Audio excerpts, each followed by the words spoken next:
Rádio Rio de Janeiro, a emissora da Fraternidade, passa a apresentar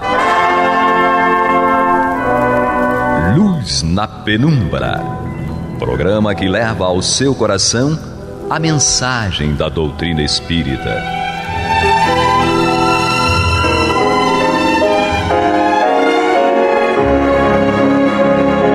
E com vocês, João Batista, para o estudo de O Livro dos Espíritos, da obra codificada por Allan Kardec.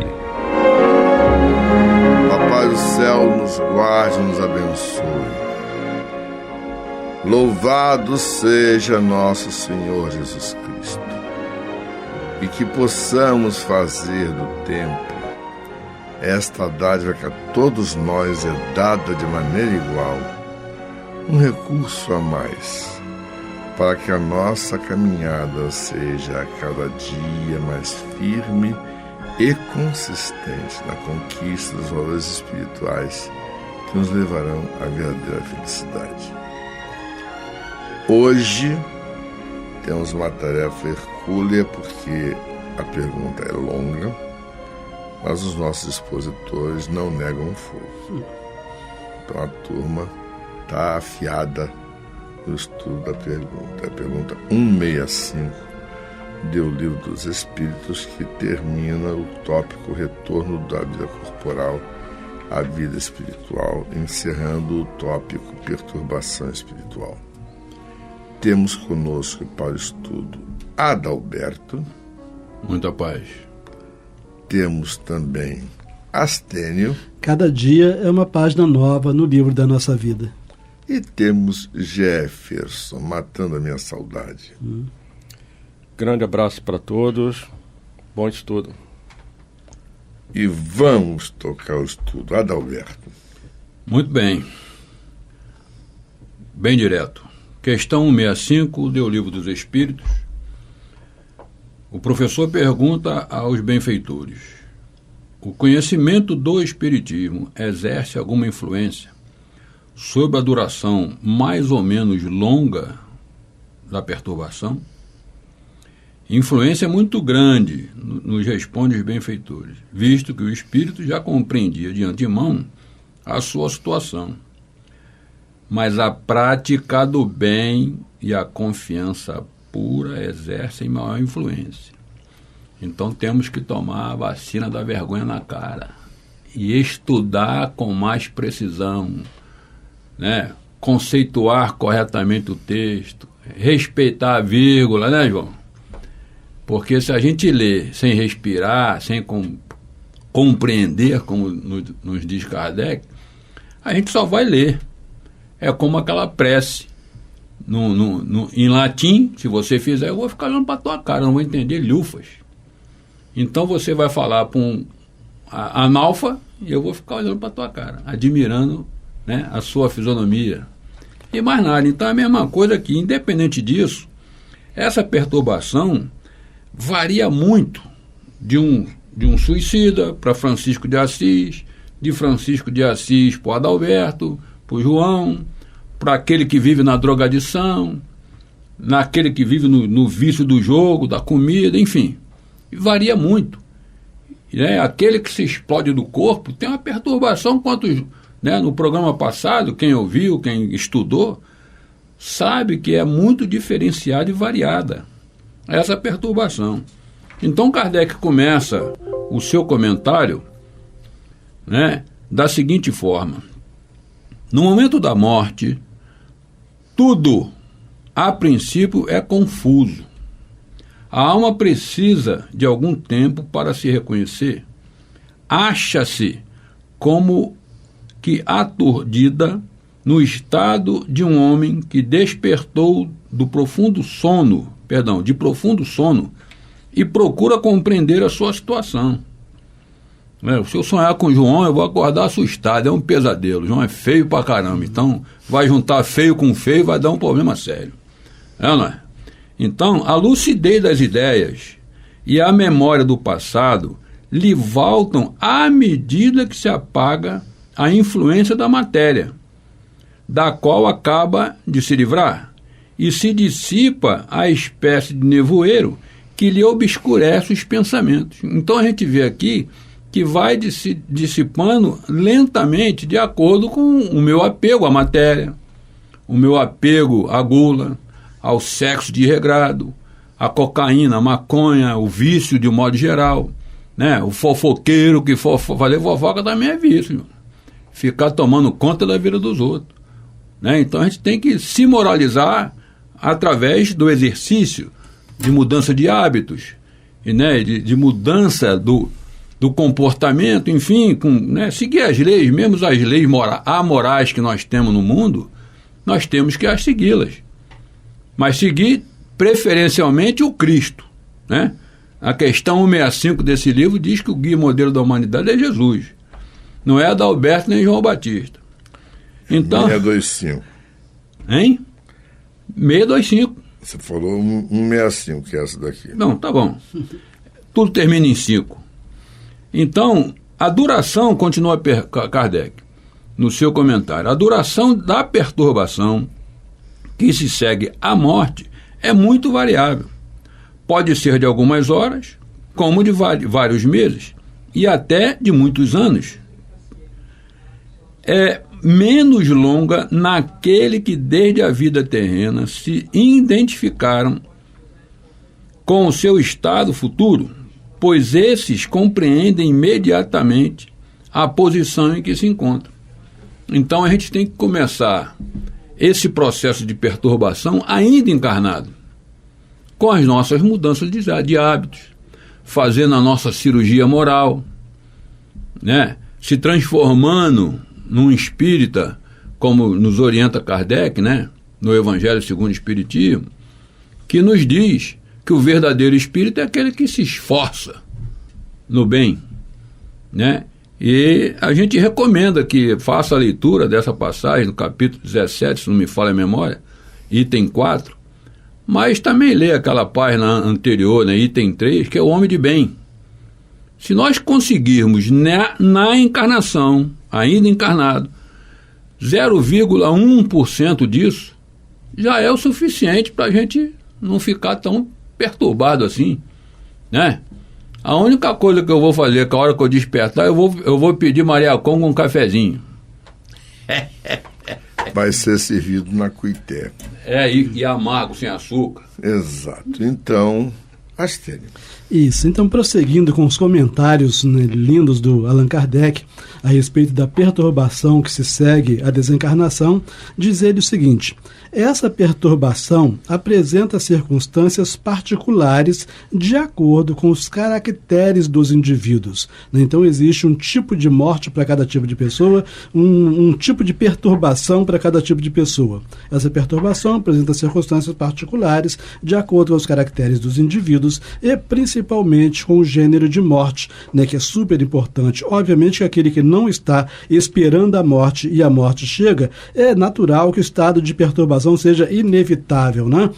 Nas mortes violentas, nas mortes por suicídio, por suplício, acidente, apoplexia, ferimentos, etc., o espírito fica surpreendido, espantado, não acredita que esteja morto e sustenta essa ideia com obstinação, né? Obviamente, se juntar ainda esse fato, né, de a morte ser uma surpresa, a criatura não está esperando, como aquela que está doente, né, algum tempo, etc., etc., né? Se juntar essa questão da surpresa à questão da materialidade, né, da criatura se recusar a pensar na vida espiritual, a situação se complica muito. Estou dizendo isso porque alguém que seja muito espiritualizado, ainda que sofra um acidente que desencarne bruscamente, a perturbação vai ser muito menor, né, do que desse outro que não tivesse, né, de ver um Zé Arigó, por exemplo, né, no acidente daquele.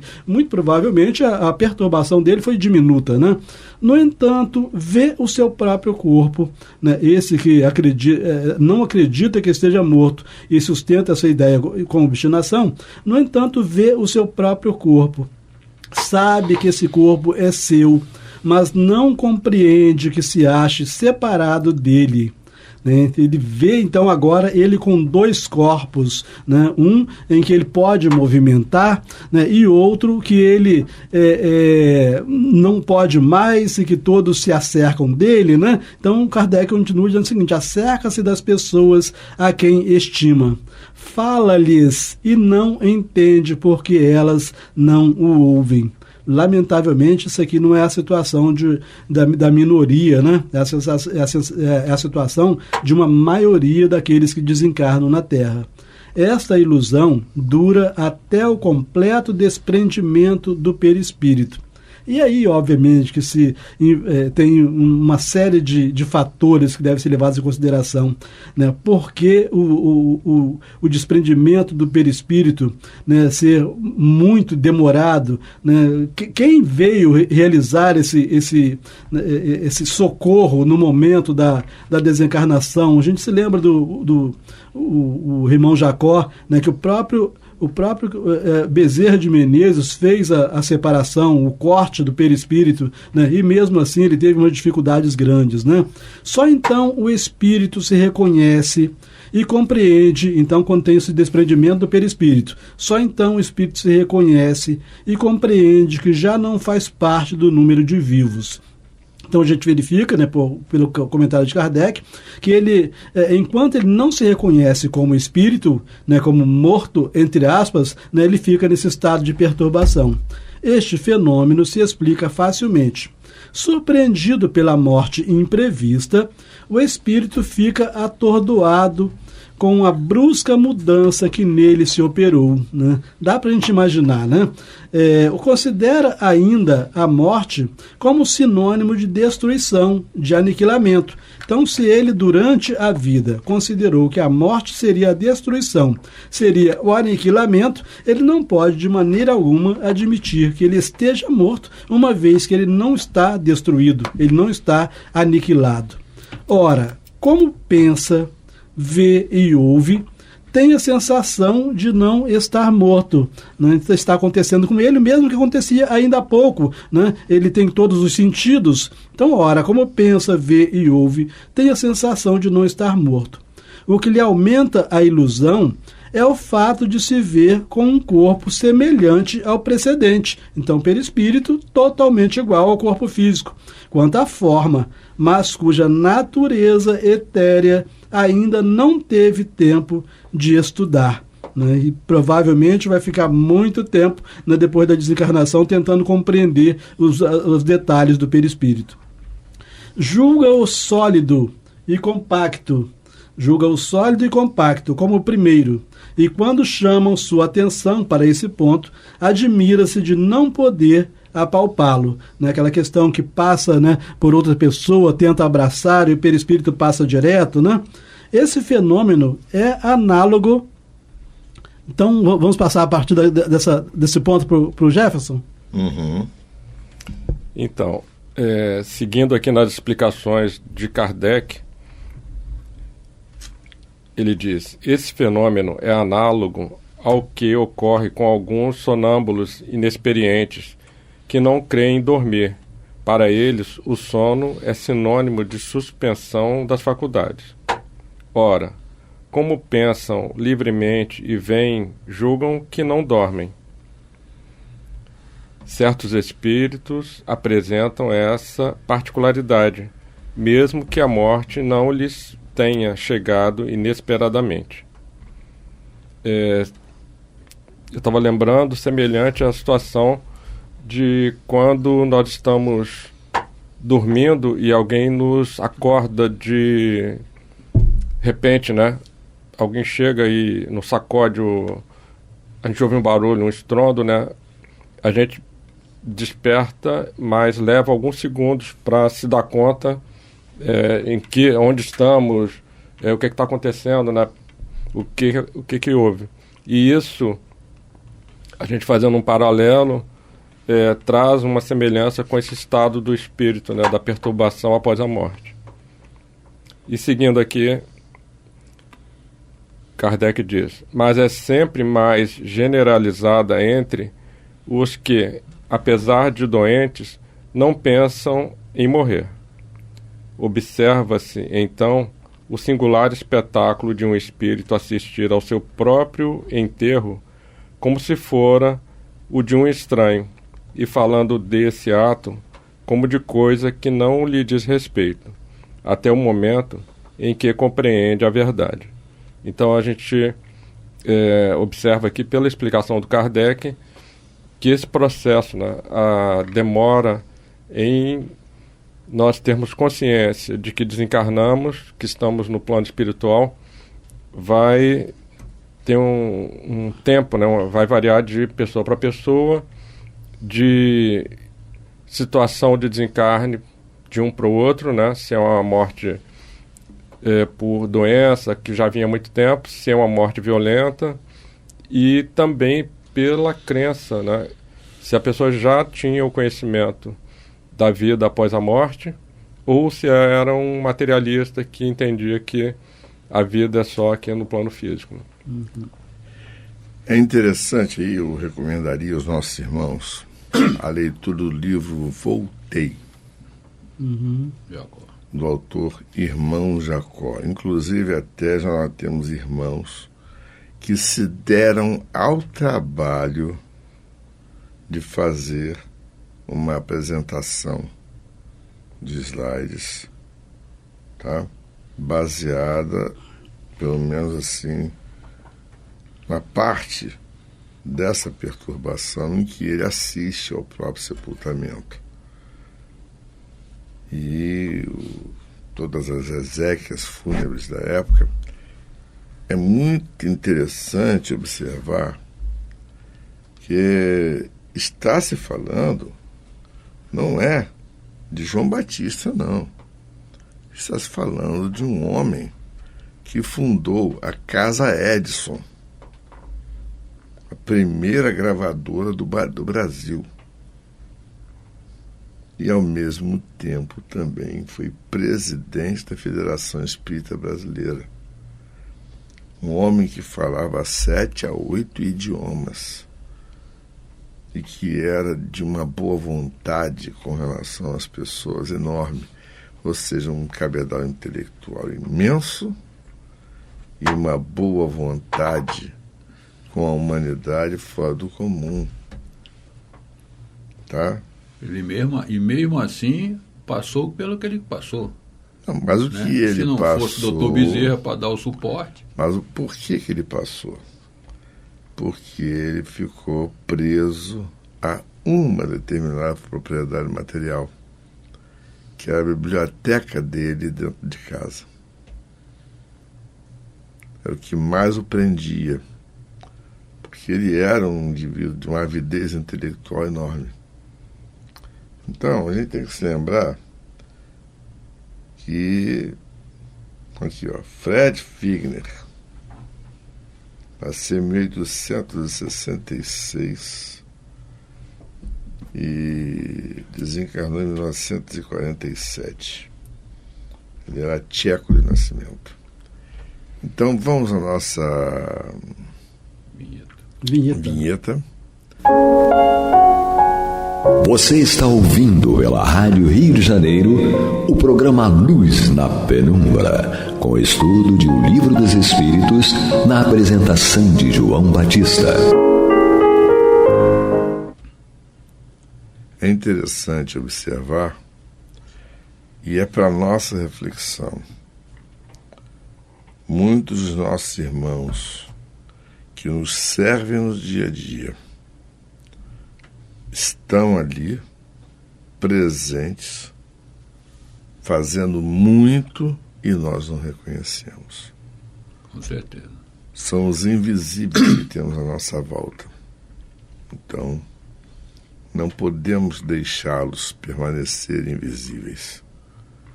É tarefa nossa levar adiante nossa tarefa, essa parte, que são espíritos como nós, né?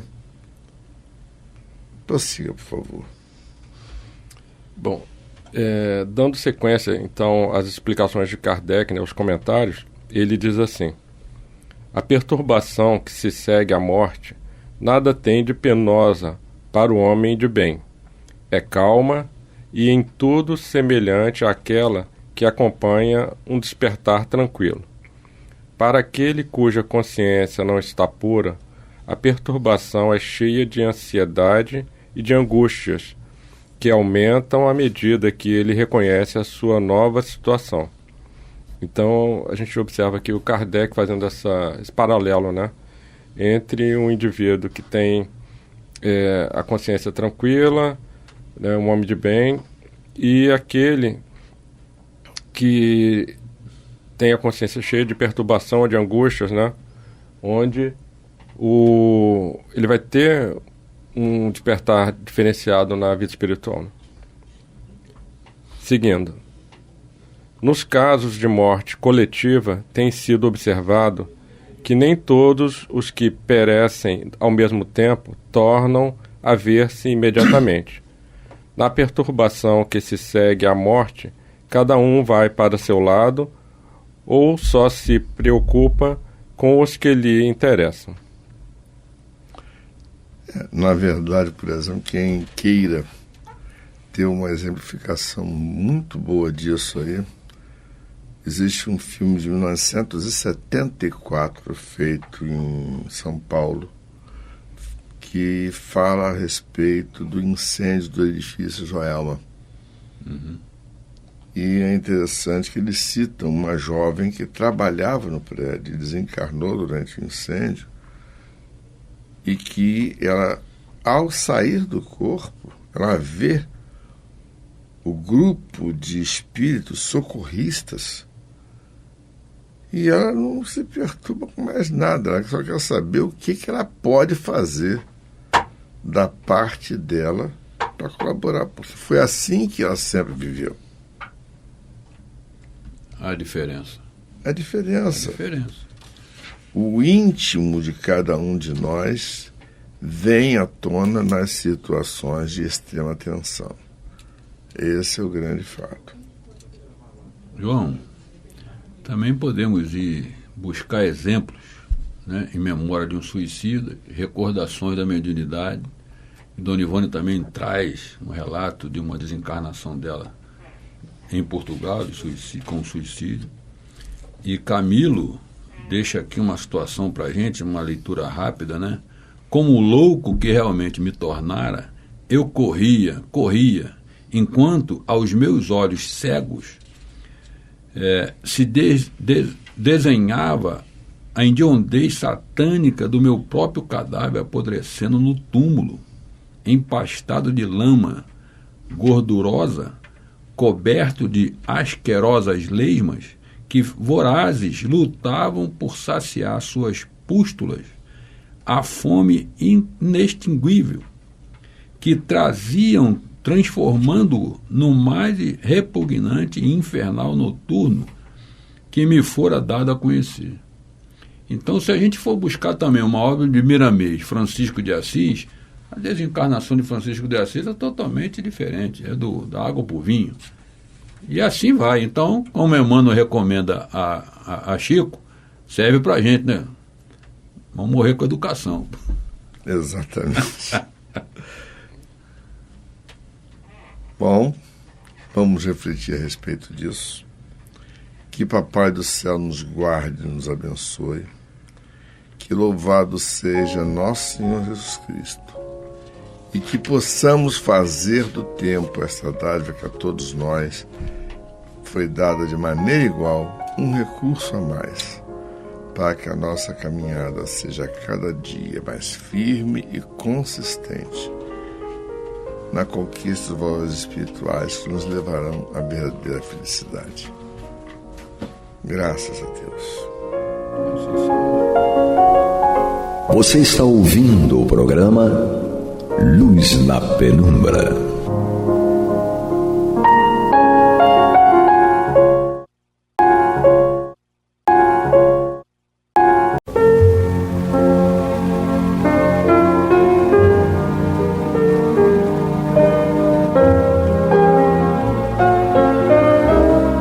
A Rádio Rio de Janeiro está levando ao seu lar e ao seu coração a mensagem consoladora da doutrina espírita, através do programa Luz na Penumbra.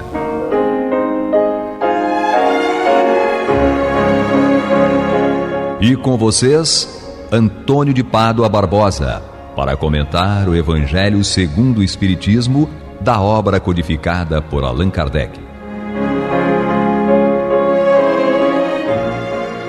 Olá, meus amigos, muito boa noite. Estamos aqui em continuidade ao programa Luz na Penumbra, no qual nós vamos estudar o Evangelho segundo o Espiritismo, de Allan Kardec. Nós estamos na introdução do livro e, mais precisamente, aqui na parte que toca no resumo da doutrina de Sócrates e Platão, a sua relação com os ensinamentos do Cristo e os ensinamentos da doutrina espírita. Estamos aqui no seu item 5º, que diz o seguinte, segundo Sócrates e Platão: após a nossa morte, o gênio, o daimon, o demônio, que nos fora designado durante a vida, leva-nos a um lugar onde se reúnem todos os que têm de ser conduzidos ao Hades para serem julgados. As almas, depois de haverem estado no Hades o tempo necessário, são reconduzidas a esta vida de múltiplos e longos períodos. Bom, só para explicar, o gênio, que diz aqui a tradução do judaísmo, é o espírito, que Sócrates chamava de daimon, que é mal traduzido por demônio, né? Daimon é o espírito de forma geral. E o Hades, a que ele se refere, que vão os espíritos após a morte, é um reino conduzido por um deus do mesmo nome, Hades, que é o deus do submundo, inclusive do interior da terra. Ele é considerado até o rei dos minérios e tudo mais. Ele é o deus do interior da terra. E na espiritualidade, ele cuida dos recém-desencarnados. Como disse assim, ele cuidava do local onde nós vamos ficar em erraticidade, até que voltemos para outra vida em múltiplos e longos períodos, como ele diz aqui.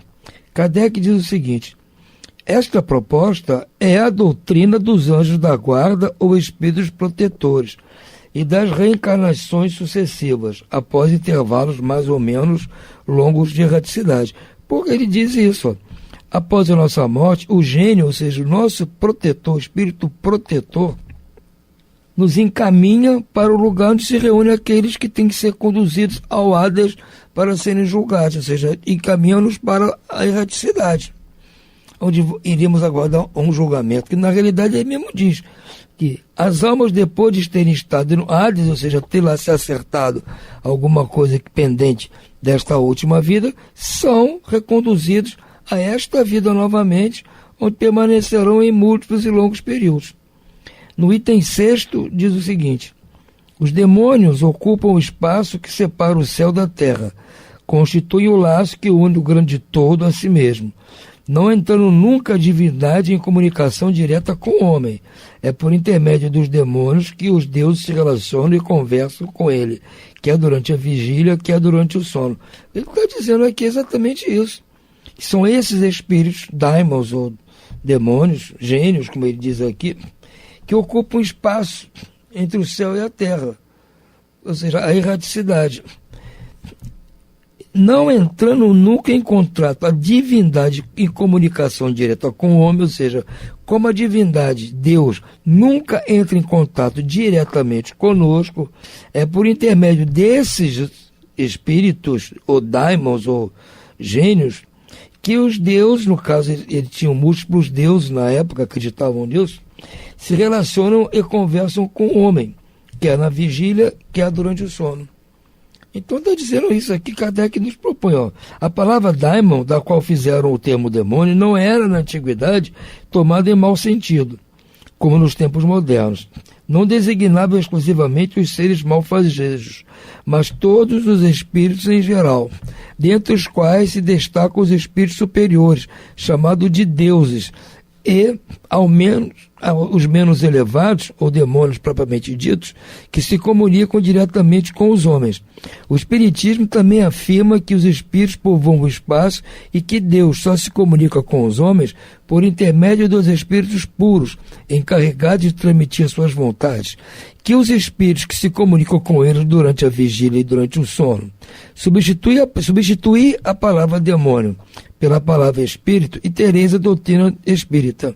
Ponde a palavra anjo e tereis a doutrina cristã. Então, exatamente o que tanto as religiões cristãs quanto nós espíritos propomos era exatamente a proposta de Sócrates. No item 7º diz assim: a preocupação constante do filósofo, tal como a compreendiam Sócrates e Platão, é de tomar o maior cuidado com a alma, menos pelo que respeita a esta vida, que não dura mais que um instante, do que tendo em vista a eternidade. Se a alma é imortal, não será prudente viver visando a eternidade? A proposta dele é a mesma coisa. O cristianismo e o espiritismo ensinam a mesma coisa. Já que a alma é eterna, durante a vida, não devemos nos preocupar só com o nosso tempo encarnado aqui, com a nossa vida material, já que ela é efêmera, porque o cristianismo também propõe isso. E depois da morte, a nossa alma vai para algum lugar diferente, e que é eterno. Então nós temos que nos preocupar com esse período, que é muito maior do que o período que estamos encarnados. 8º. Se a alma é imaterial, ela deve passar após esta vida para um mundo igualmente invisível e imaterial, do mesmo modo que o corpo, decompõe-se, volta à matéria. Importa somente distinguir bem a alma pura, verdadeiramente imaterial, que se alimente como Deus de ciência e pensamentos, da alma mais ou menos maculada de impurezas materiais que a impedem de elevar-se para o divino e a retém nos lugares de sua passagem pela terra. É exatamente o que nós propomos. Vamos ver o que fala Kardec.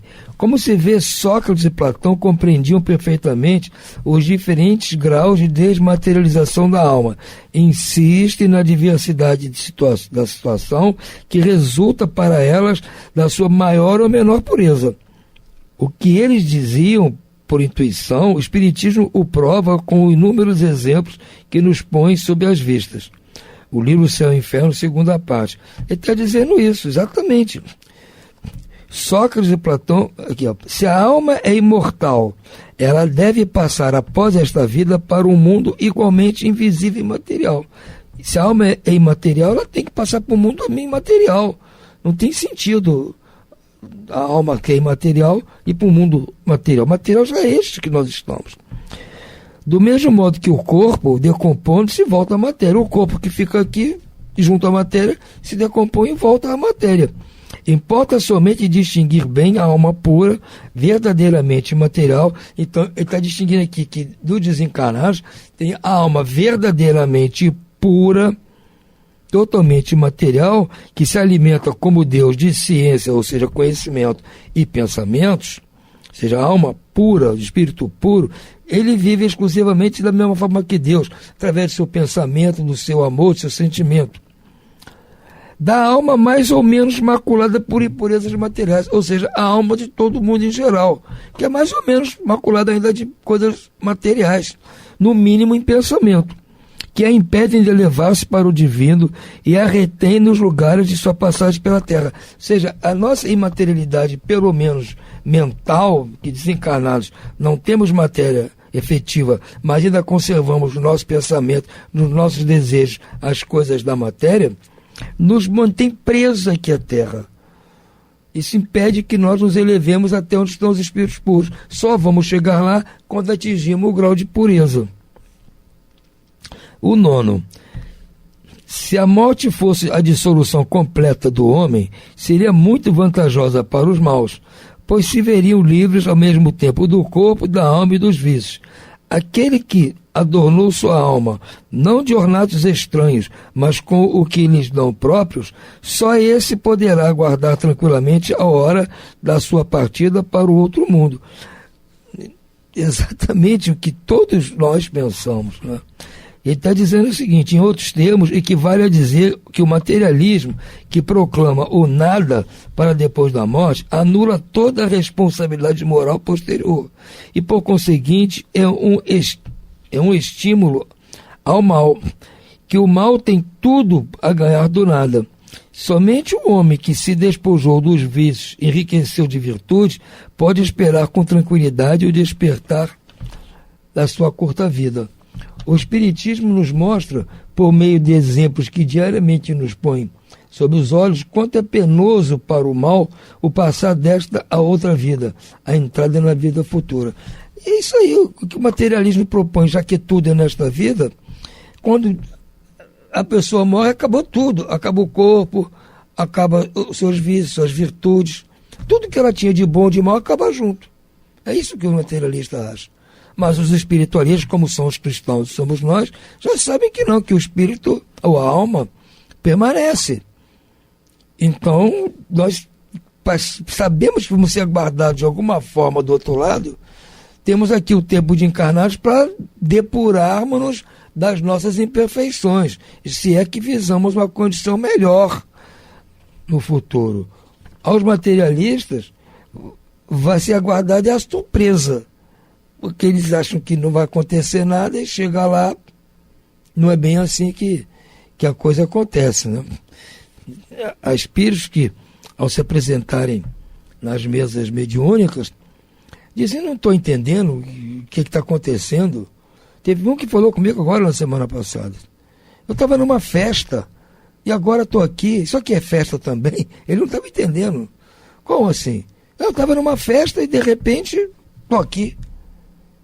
Aí eu comecei a conversar com ele até que ele foi lembrando e explicando que ele saiu da festa, tinha bebido um pouquinho, a noiva dele tinha falado para ele não beber, ele bebeu um pouquinho, foi de carro para casa com amigos, aconteceu um acidente no qual ele veio a falecer. Mas ele disse, bom, tudo bem, mas eu morri, acabou tudo. Não acabou tudo, amigo. Você está vendo que não acabou, você está aqui conversando comigo. Como é que não acabou? Como é que acabou? Aí que ele começou a entender que a vida não acabava naquele momento do acidente. Acabou a vida material, mas a vida continua. Então o materialista entende que acaba, eles vão ter uma surpresa. Para uns agradável, para outros desagradável. Décimo item. O corpo conserva bem impressos os vestígios dos cuidados de que foi objeto e dos acidentes que sofreu. Dá-se o mesmo com a alma. Quando despojada do corpo, traz evidentes traços do seu caráter, de suas afeições e as marcas que lhe deixam todos os atos da sua vida. A comparação dele é muito boa, né? Se no nosso corpo ficam marcados os vestígios, bem impressos, os vestígios dos cuidados de que o corpo foi objeto, se foi bem cuidado, não vai ter marca nenhuma. Se foi mal cuidado, como ele diz aqui, dos acidentes que sofreu, vão ficar marcados no corpo. Nós ficamos com as cicatrizes no nosso corpo, das nossas travessuras, não é verdade? Então diz que a alma acontece a mesma coisa. Quando ela é despojada do corpo, traz os evidentes traços do seu caráter, de suas afeições e as marcas que lhe deixaram todos os atos da vida. Então, tudo que nós fazemos durante a vida, de bom ou de mal, fica marcado na nossa alma. Assim, a maior desgraça que pode acontecer ao homem é ir para o outro mundo com a alma carregada de crimes. Vês, Cálides, que nem tu, nem Pólux, nem Górgias podeis provar que devamos levar outra vida que nos seja útil quando estivermos do outro lado. De tantas opiniões diversas, a única que permanece inabalável é a de que mais vale receber do que cometer uma injustiça, e que, acima de tudo, devemos cuidar, não de parecer, mas de ser homem de bem. Isso é uma conversa de Sócrates com seus discípulos quando ele estava na prisão, justificando para eles que ele estava sendo acusado injustamente.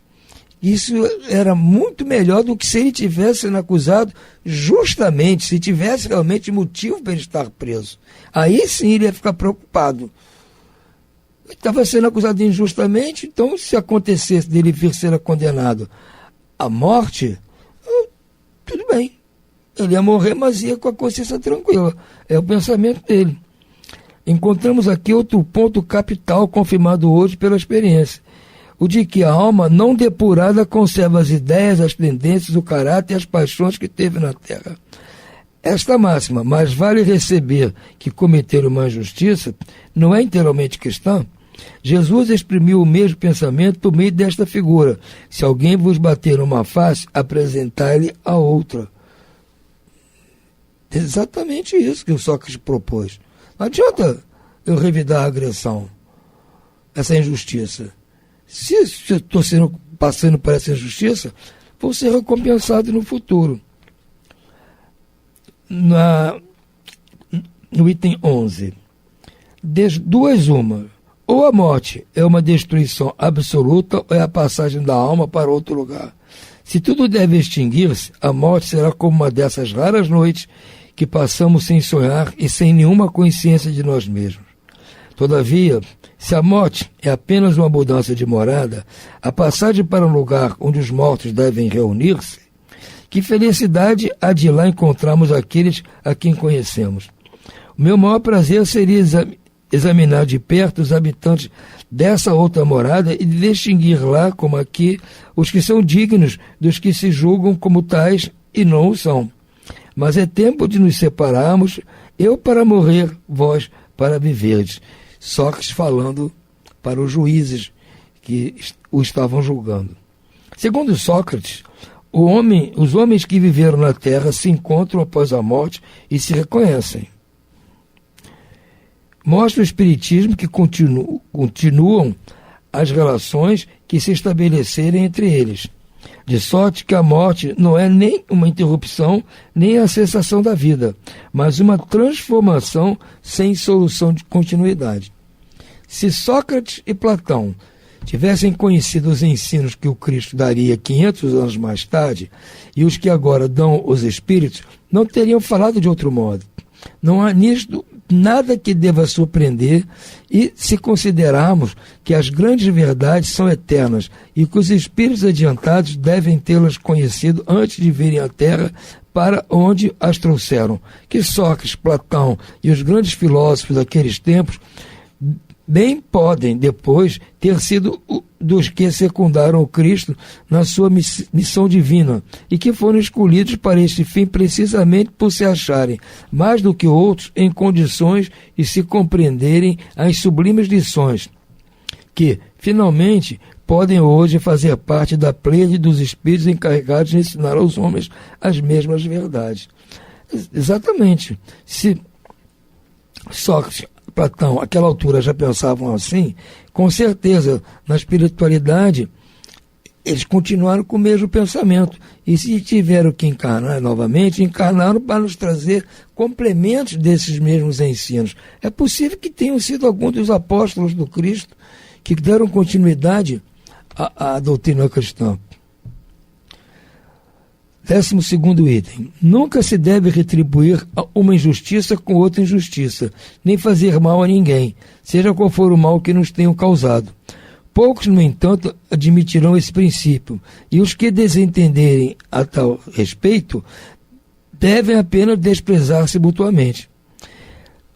Aí Kardec pergunta, não está aí o princípio da caridade que prescreve não se retribua o mal com o mal e que se perdoe os inimigos? É a mesma proposta do Cristo. 13º. É pelos frutos que se conhece a árvore. É preciso qualificar toda ação segundo o que ela produz. Qualificá-la de má quando ela provém o mal e de boa quando dê origem ao bem. Exatamente a história do Cristo com os frutos e a árvore. Jesus disse, é pelos frutos que se conhece a árvore. Se encontra muitas vezes textualmente no Evangelho esta máxima, dita pelo Cristo. Será que Cristo estava imitando Sócrates? Mas o Sócrates já falou antes a mesma coisa. O 14º item nos diz, a riqueza é um grande perigo. Todo homem que ama a riqueza não ama a si mesmo, nem ao que é seu. Ama a uma coisa que lhe é ainda mais estranha do que o que lhe pertence. Não podemos servir a Deus e a Mamon ao mesmo tempo, né? Já diz o Cristo, está aqui no capítulo 16, quem ama mais a riqueza não está amando os seus bens verdadeiros, está amando algo que pode ser tirado a qualquer momento contra a sua própria vontade. Não é? Nós tínhamos que amar a nós mesmos, não é? E as nossas possíveis qualidades e dar trato a elas, nos esmerarmos em que elas cresçam. Então nós vamos parando por aqui, deixar os outros itens para o próximo programa, já que seria muito longo para terminarmos ainda hoje. Então, desta forma, vou deixando para vocês aqui um grande abraço, desejo de muito boa noite e de muita paz.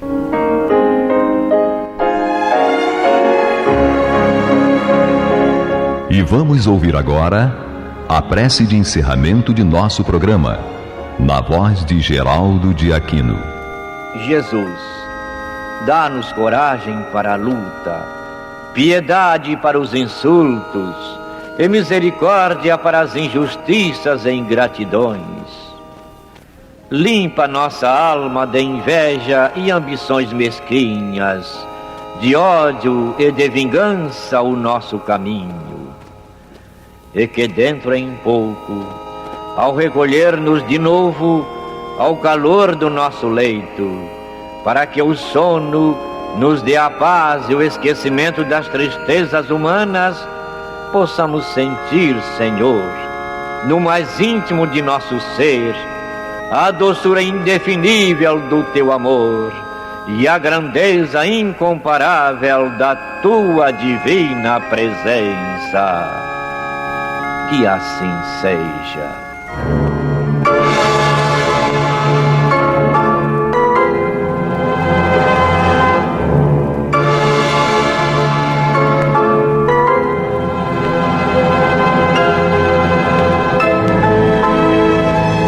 Acabamos de apresentar o programa Luz na Penumbra, que voltará a ser apresentado amanhã às 21 horas nesta emissora.